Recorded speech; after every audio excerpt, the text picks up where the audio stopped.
Lecture में हम देख रहे थे सेंट्रीपिटल फोर्स का कॉन्सेप्ट और सेंट्रीफ्यूगल फोर्स का कॉन्सेप्ट। हमने ये देखा था कि अगर कोई ऑब्जेक्ट सर्कुलर मोशन परफॉर्म करता है तो उसके ऊपर दो तरह की फोर्स लगती है।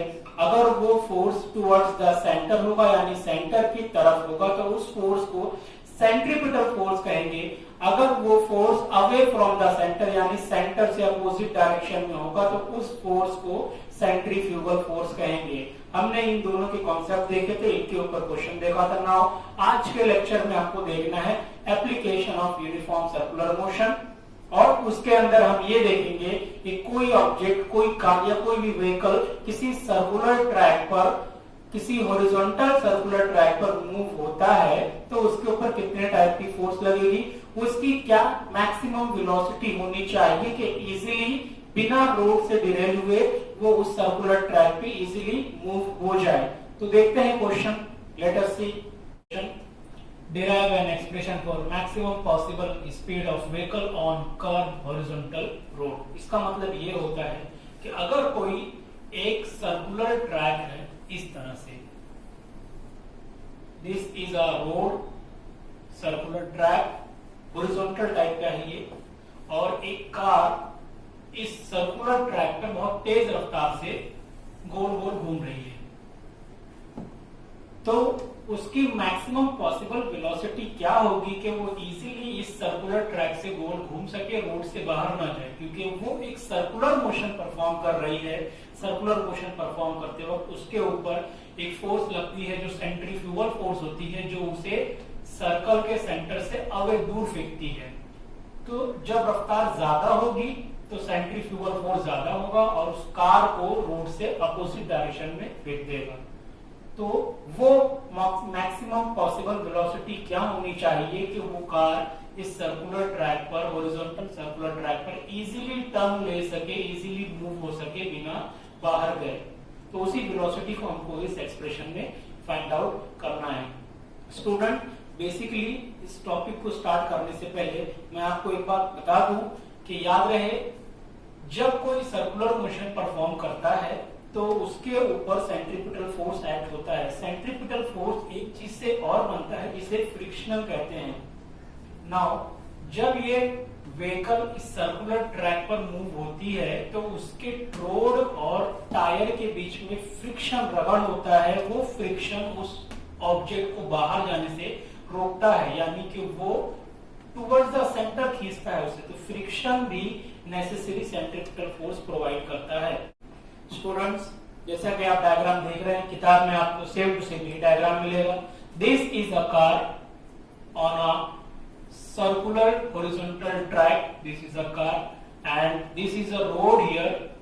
और ये सर्कुलर ट्रैक है तो उसके बीचों बीच में कहीं सेंटर होगा, तो मान लेते हैं this is a centre here, consider this is a centre. तो सेंटर से लेके कार तक के डिस्टेंस को हम बोलते हैं रेडियस। तो this is the centre of mass of the vehicle, और उसी के डाउनवर्ड डायरेक्शन में जो फोर्स लगता है वेट के बराबर होता है, मास इनटू ग्रेविटी। वेट के अपोजिट डायरेक्शन में जो फोर्स लगता है उसे नॉर्मल रिएक्शन कहते हैं, और टुवर्ड्स द सेंटर जो फोर्स लगता है इस डायरेक्शन में, consider this is a centripetal force।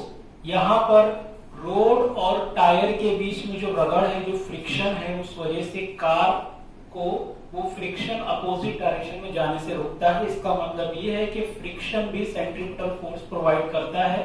तो this is the frictional force, static friction कहते हैं उसे, एफ से डिनोट करते हैं, in this direction towards the centre.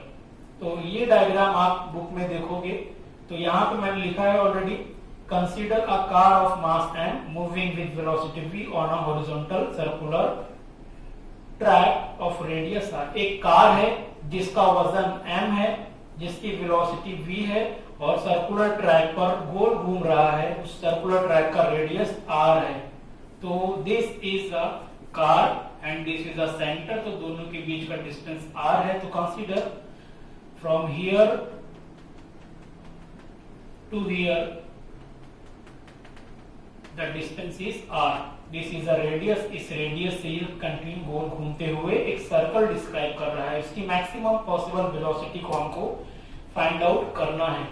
तो late us see the expression. हमने ऑलरेडी डिसाइड किया है कि कार की रफ्तार v है, उसका वजन m है और इस रेडियस पर सर्कुलर ट्रैक पे गोल गोल घूम रहा है।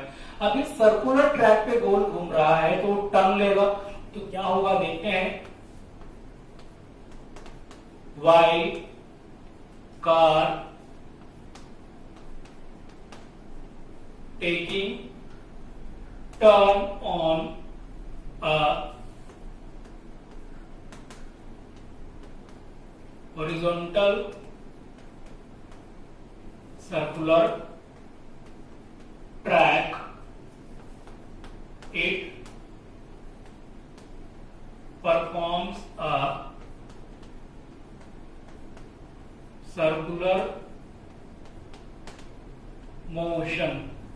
जब वो टर्न लेती है कार तो बेसिकली वो एक सर्कुलर मोशन परफॉर्म करती है, गोल घूमती है। जब सर्कुलर मोशन परफॉर्म करेगी कार तो उसके ऊपर सेंट्रीपिटल फोर्स एक्ट होगा, क्योंकि हर वो चीज जो सर्कुलर मोशन में घूमती है उसमें सेंट्रीपिटल फोर्स लगता है, हमने प्रीवियस लेक्चर में देखा है। तो यहां पे हम लिख सकते हैं the necessary centripetal force is provided by the force of static friction between road and tires of vehicle।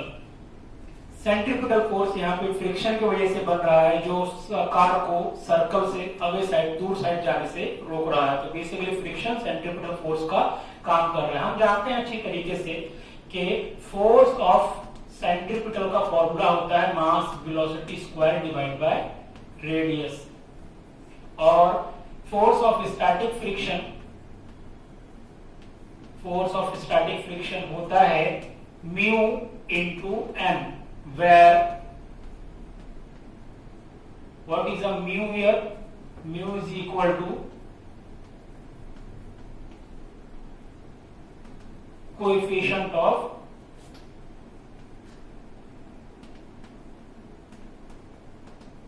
static friction and n is normal reaction।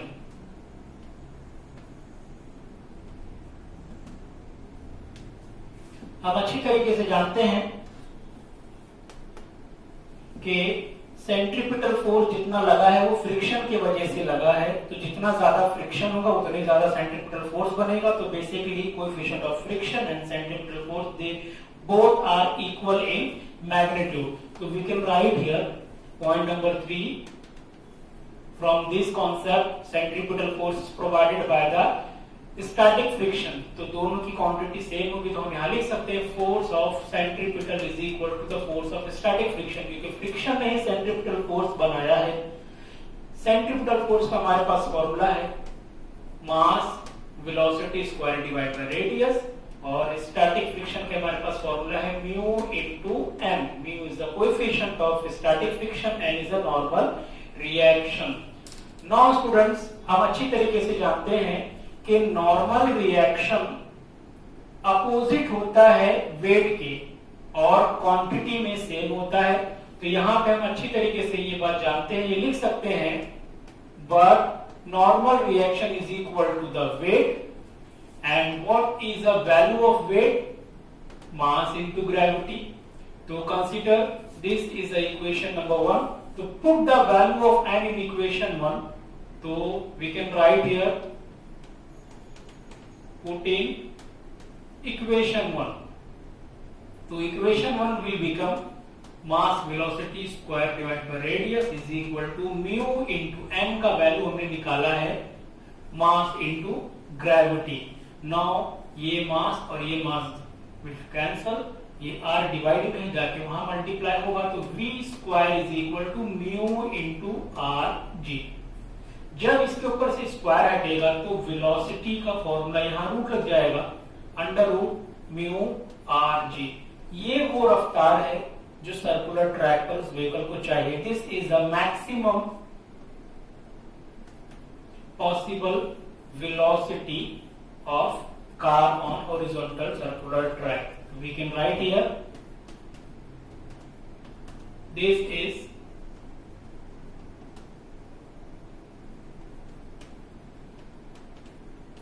possible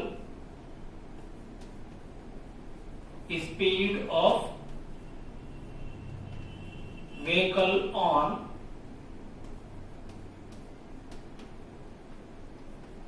horizontal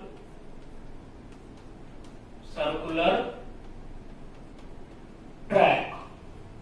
So what is the velocity formula? V is equal to under root mu rg। ये velocity depend करती है coefficient of friction पे, radius of circular track पे, and acceleration due to gravity पर।